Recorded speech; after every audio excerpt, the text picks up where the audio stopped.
If you've ever tried to wrap your head around the U.S. healthcare system, you know the feeling. It's this sprawling, complex world with constant talk of reform, quality, safety, and the information overload is just, it's immense. It's a mountain of data for sure. Exactly. And we're here to drill straight down past the noise, right to the insights that explain not just what is broken, but more importantly, why it seems to keep breaking. Well, that's the core of it, isn't it? When we look at a problem in healthcare, our first instinct is to find a simple cause. We often end up pointing a finger at one person for one mistake. The blame game. The blame game, exactly. And that immediate reactive instinct is precisely what our sources for this deep dive are telling us to resist. Yeah. We're looking at everything from foundational health policy to the evolution of nursing leadership, and all of it points in one direction. Okay, so let's unpack that mission that we're taking blame off the table. We have to. Our sources are pulling us away from thinking about individual failure and forcing us to look at system failure. We're trying to move beyond just patching up symptoms and instead embrace this idea that to really get quality and safety, you have to redesign the entire organizational blueprint. That is the mandate. We're looking for these structural, generative explanations, not just reacting to events.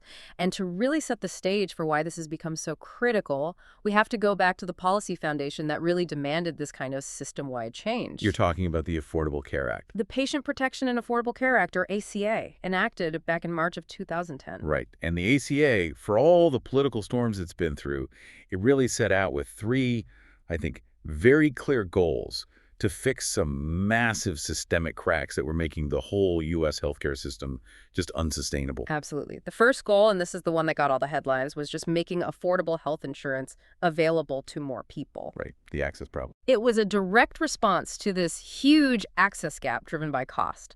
And the main mechanism for this was through premium tax credits and subsidies for households with incomes between 100% and 400% of the federal poverty level. So trying to help the middle class and the working poor get a foothold. Exactly. It was an attempt to stabilize that overwhelming financial barrier to entry. And then there was the push to cover the lowest income people through Medicaid. Yes. The second goal was all about expanding Medicaid to cover adults with income below 138% of the FPL. This was an absolutely critical piece of the puzzle. Why so critical? Well, because it was aimed at capturing millions of people, often working poor, who were stuck in this coverage gap. They earned, a little too much to qualify for traditional Medicaid, but way too little to even think about affording a subsidized plan on the marketplace. But if we're talking about how systems work or don't work, we have to point out that this expansion, it wasn't universal, was it? No, and that is the crucial caveat. The Supreme Court ruled in 2012 that the federal government couldn't force states to expand Medicaid. So some states just said no. Many states chose not to participate. And this immediately created these profound regional disparities in access. You had millions of people who remained in that coverage gap, and it's a perfect demonstration of how quickly a national policy goal can be, undermined by these complex political and intergovernmental systems. Okay, so that's access and coverage. What was the third goal? The third goal is the one that really connects directly to our topic today. It was to support innovative medical care delivery methods designed specifically to lower the overall costs of care. So it wasn't just about who has an insurance card. Not at all. This was the policy acknowledging that just shuffling insurance cards around wasn't going to be enough. The way care was actually delivered, the operational models of hospitals and clinics had to fundamentally change. It had to become more efficient, more focused on value, not just volume. And this is where things like ACOs came from, accountable care organizations. Precisely. The ACA created mechanisms like ACOs and bundled payments, and all of these require rigorous, data-driven evaluation to prove that they're actually working, that they're lowering costs, while at least maintaining, if not improving, quality. So that third goal is really the engine driving this need for sophisticated evaluation. But to really feel the urgency behind it, we have to look at the statistics, the numbers that really, they shock the nation. The conversation absolutely has to start there. With the data that forced everyone, regulators, policymakers, the public, to recognize that medical error wasn't just a series of isolated incidents, it was a systemic public health crisis. We have to go back to that foundational report from the Institute of Medicine to Err is Human. It came out in 1999. And it was the first real national reckoning with patient safety. It was revolutionary because it put a number on the problem. It established a range, 44,000 to 98,000 people dying each year from preventable medical errors, in hospitals alone. Which, at the time, that number was just staggering. It really focused the national conversation. It did. But here's the truly terrifying part of the story. That initial estimate, as shocking as it was, turned out to be wildly conservative. How so?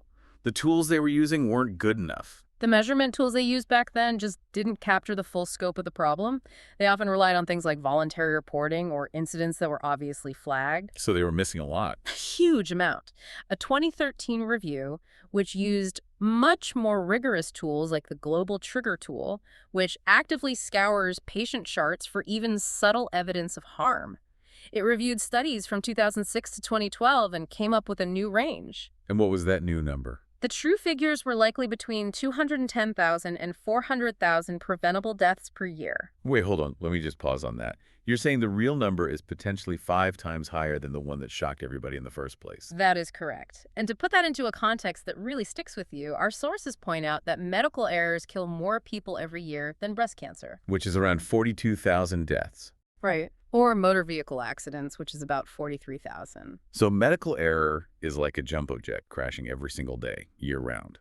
Why is this not the #1 headline every single day? I think it's because the nature of the crisis is so insidious. It's not one big event. It happens one tragic death at a time, often hidden behind complex medical language or, frankly, obscured by a system that historically preferred to minimize error rather than expose it.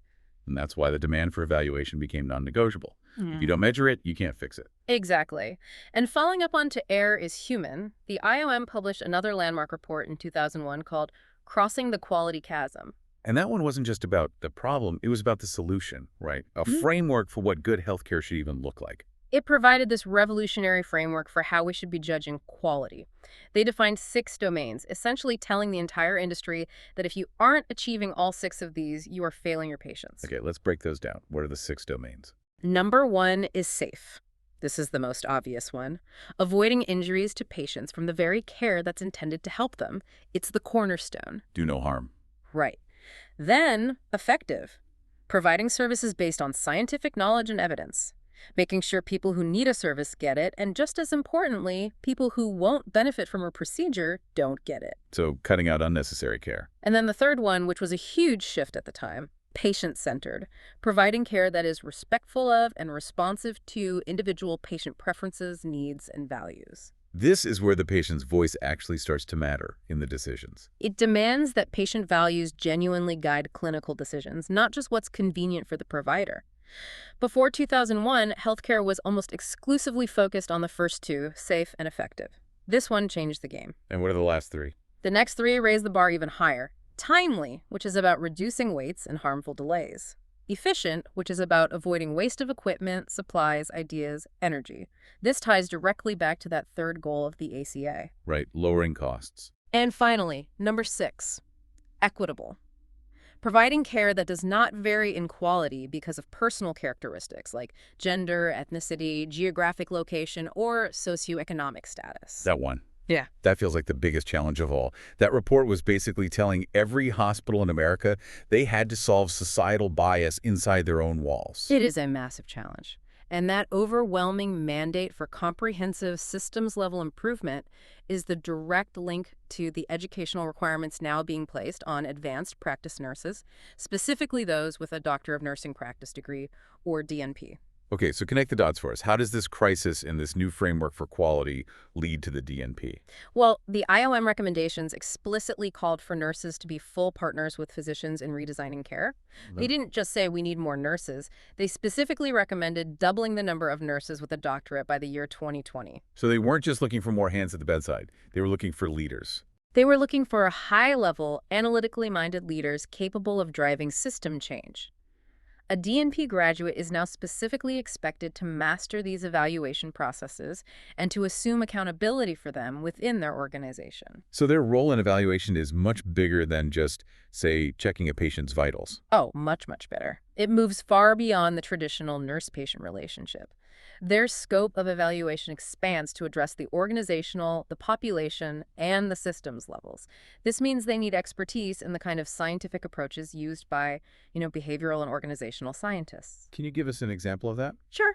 A D&T leader might design and lead an evaluation project comparing two different outpatient models for managing heart failure. One is a traditional clinic, the other is telehealth-based.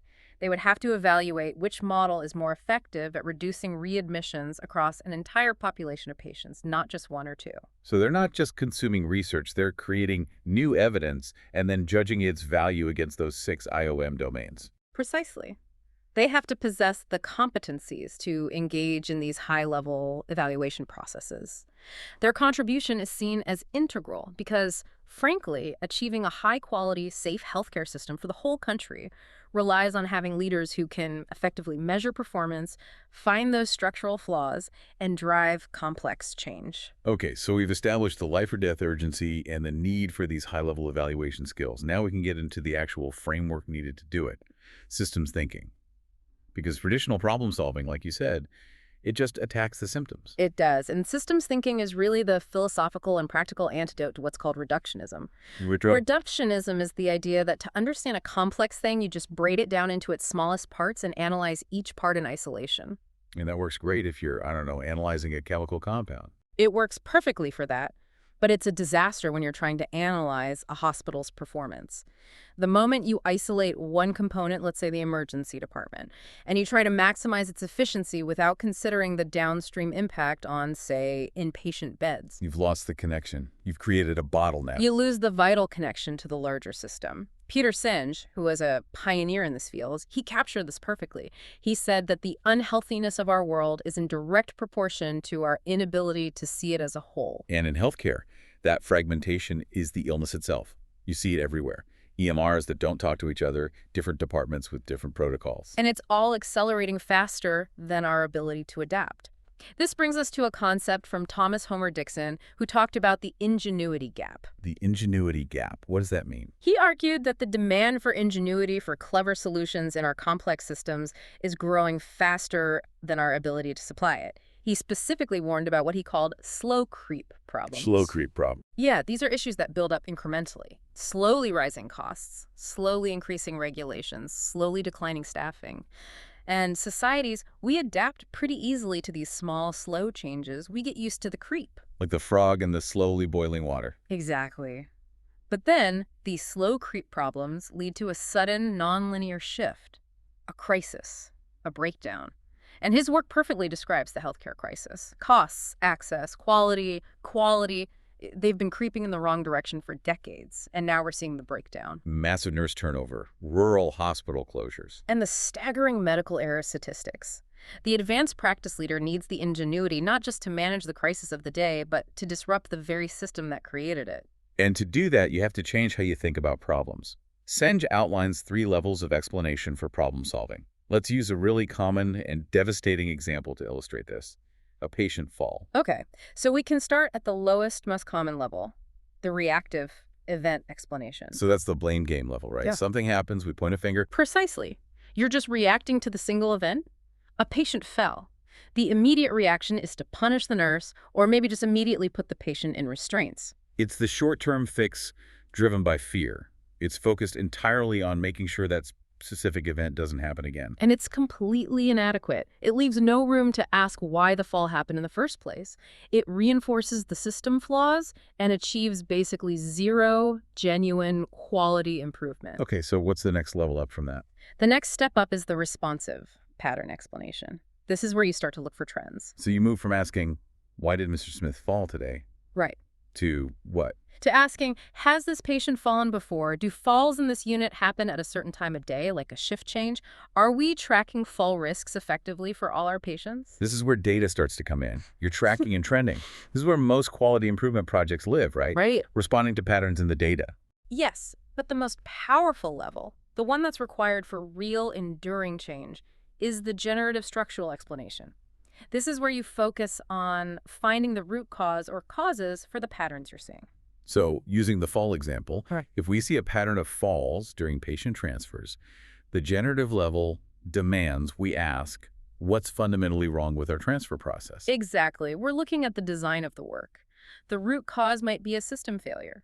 Maybe critical steps are missing from the transfer checklist. Maybe staff turnover is so high that new nurses aren't getting proper training on the lift equipment. Or the equipment itself is old or badly placed. Right. The failure isn't in the nurse's intent, it's in the environment and the procedures they were forced to use. At the generative level, you're not asking who failed, you're asking what structural flaw led to this pattern of failure. And that leads us to this really counterintuitive idea you mentioned earlier, the problem with maximizing components. This is so fascinating because it goes against our every instinct in business. If you have a complex system, like a hospital with a pharmacy, a surgical unit, and a lab, traditional management says you should make each one as efficient as possible. Which seems completely logical. Shouldn't every part be the best it can be? Sen showed that maximizing individual performance often degrades the performance of the system as a whole. Imagine a car built from all the best individual parts. The best engine from one company, the best transmission from another, the best tires from a third. It probably wouldn't even run. The parts weren't designed to work together. They weren't optimized to work together. The system has to optimize the performance of its components, finding the right balance and coordination between them, not maximizing them in isolation. And in healthcare, that optimization has to address all sets of those quality dimensions at once. It's a huge balancing act. And to do that balancing act, you need formal tools. You need rigorous evaluation. You do. And we have to start by getting the terminology right. People often confuse two key terms, assessment and evaluation. Okay, what's the difference? Is it that assessment is collecting the data and evaluation is judging it? That's the core of it. Assessment is the systematic process of collecting information. It's an appraisal. A nurse assesses a patient's pain level. A manager assesses the number of open nursing positions. You're just gathering the facts. Whereas evaluation requires a judgment call based on some kind of standard. Precisely. Evaluation is the process of making a judgment about quality or value based on specific criteria. It requires the rigorous application of scientific methods to measure everything from the initial idea to the final utility of a project. It asks, did we meet our goal, and was it worth the effort? So a leader isn't just assessing blood sugar levels in a clinic. They're evaluating whether the clinic's program is meeting its benchmark of keeping 95% of patients below a certain level. That's the systems level role. And because evaluation has to be continuous, we categorize it by its purpose and timing. We can use the example of a hospital implementing a new telehealth program to walk through the 5 core types. Okay, let's start at the very beginning. The feasibility stage. That's formative evaluation. It happens during development or the very early stages. The hospital needs to know, is this telehealth program even feasible? Is the technology easy for patients and staff to use? They might run small tests, what we call Plan to Study Act or PDSA cycles, with just a few nurses to iron out the bugs. So it's about improving the thing while you're still building it. Exactly. Then, once the program is up and running, you need to know if people are actually following the plan. And that would be? Process evaluation. This measures the activities and the quality during implementation. For our telehealth program, this evaluation asks, are we enrolling all the eligible patients? Are the nurses actually doing the required video check-ins according to the protocol? This is so important because if the process isn't being followed, you can't trust your outcome data later on. Okay, so process is about fidelity to the plan. Then you look at the results. That brings us to outcome evaluation. This measures the effects, both short-term and long-term, against your benchmarks. So for the telehealth program, the question is, what's our 30-day readmission rate now compared to our goal? Did patient satisfaction scores go up? Right. But what if you get great results, but you're not sure your program was the actual cause? Maybe a new miracle drug came out at the same time. That is where the most complex type comes in. Impact evaluation. This is usually done at the end of a project. It's designed to figure out if the outcomes were truly caused by your intervention or if external factors were the real drivers. It measures sustained beneficial change. And finally, you have to look at the money. Back to the ACA's third goal. That's the economic evaluation. This measures efficiency. It's your cost-benefit analysis. For the telehealth program, you'd ask, did the money we saved by reducing expensive readmissions justify the cost of the technology and the staff training? This is the data you need to convince the higher-ups to scale the program. And of course, for any of this to be valuable, it has to be trustworthy. It needs to be ethical. Absolutely. The evaluation has to be characterized by objectivity and freedom from bias. That means impartiality, independence, and transparency. Transparency seems especially important in a system that has historically hidden its mistakes. It's the key to building trust. It means the process is open to scrutiny. Stakeholders, including the public, know why the evaluation is being done, how it's being done, and the findings can be replicated. It's about integrity. So to structure all of this, to assess an entire organization, we have the classic Donabedian framework: structure, process, and outcome. The SBO framework is foundational. It provides a clear chain of causality for how quality happens. Let's start with structure. What does that include? Structure is the anatomy of the organization. The stable, long-term resources you dedicate to care. This includes things like the physical building, the technology like your electronic medical record system, and critically, your human resources, leadership skills, staffing levels, training programs. Good structure makes a good process possible. And process is what you do with that structure. Right. Process is the physiology. It's how care is actually delivered. Are staff following evidence-based guidelines for sepsis? What's the organizational culture like? Is it collaborative or punitive? The quality of the process is defined by how well it adheres to best practices. Which, ideally, leads to good outcomes. That's the final link in the chain. Outcome is the end result. Morbidity, mortality, patient satisfaction, rates of hospital-acquired infections. The framework forces you to look beyond just the final result and examine the entire chain of events that produced it. Okay, this is where it gets really interesting and, frankly, personal for anyone who works in healthcare. Because when an error happens, the human instinct is to find someone to blame. But we're learning that this old model, this reactive thinking, is actually harmful to safety. It's actively destructive. Blaming and punishing people doesn't fix the underlying issues, and we have to just internalize this one crucial insight. Only about 5% of medical harm is caused by incompetent or malicious care. So the other 95%, that involves people who are trying to do a good job. Exactly. 95% of medical harm involves conscientious, competent individuals who get caught in a set of circumstances that leads to a catastrophic result. They are dedicated professionals caught in faulty systems. And when an organization just punishes that person, what happens? You immediately destroy any chance of learning from the error. People become terrified to report mistakes, so the errors go underground, and the same system flaws are just waiting to catch the next person. This brings us to James Reason's breakthrough concept. If the problem isn't the person, it has to be the system. This is the idea of latent errors. Reason defined latent errors as accidents waiting to happen. They are defects in the design of a system. They can be poor equipment design, inadequate training, confusing medication labels, faulty policies. They lie dormant, sometimes for years. Until they combine with a human mistake. Until they combine with a moment of human fallibility. And the powerful implication is this. To prevent errors, you have to change the systems people work in. You can't just tell people to be more careful. You have to design processes that make it easy to do the right thing and hard to do the wrong thing. So faulty systems set good people up to fail. They do. Think about something as horrifying as wrong side surgery. If a busy surgical team skips the final timeout confirmation and the surgeon operates on the wrong limb, the surgeon's mistake is what we call the active error. It's the final visible slip. But it was enabled by a whole host of other problems. Exactly. It was enabled by latent failures. Maybe the operating room was chaotic and noisy. Maybe there was a culture where the nurse felt unable to speak up and challenge the surgeon. Maybe everyone was exhausted from working dangerously long hours. The system failed the surgeon long before the surgeon failed the patient. It's these invisible conditions that have to line up just right for a disaster to happen. And that's visualized perfectly by Reason's Swiss cheese model. The Swiss cheese model is the definitive way to understand this. Imagine the healthcare system has multiple layers of defense, like slices of Swiss cheese stacked together. You have protocols, checklists, technology alerts, double checks. And the holes in the cheese are the weaknesses. The holes are either active failures, those momentary human slips, or latent conditions, the system flaws. Now, usually those holes don't line up.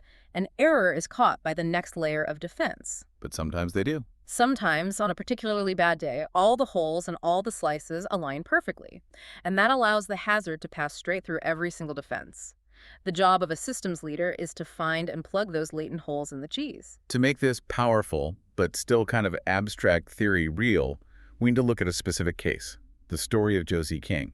It's a narrative that just perfectly illustrates how these latent failures can converge. It's a devastating story. Josie King was 18 months old back in 2001. She was a patient at one of the nation's absolute top hospitals, recovering from burns. She was actually scheduled to go home. And her death was caused by what should have been preventable problems. Severe dehydration and a medication error. Her mother, Sorrel King, was there for all of it, and her account reveals this series of systemic breakdowns. What happened? While Josie was recovering, she started screaming for drinks. She was intensely thirsty, a classic sign of dehydration. But her mother was repeatedly told by staff not to let her drink anything. Then, Josie's eyes started rolling back in her head. Her mother raised the alarm again and again. And the staff. They dismissed her concerns, reassuring her that it was normal. That's a profound failure of patient-centered care right there. Yeah. Not listening to the person who knows the patient best. It's a classic hierarchy failure. The mother's crucial frontline data was just ignored. Eventually, a doctor was called, and it was clear Josie was in serious trouble. A clear verbal order was issued. No more narcotics. And yet, the final active error still happened. Despite that clear recent order, a nurse walked in shortly after and administered methadone. Josie's heart stopped.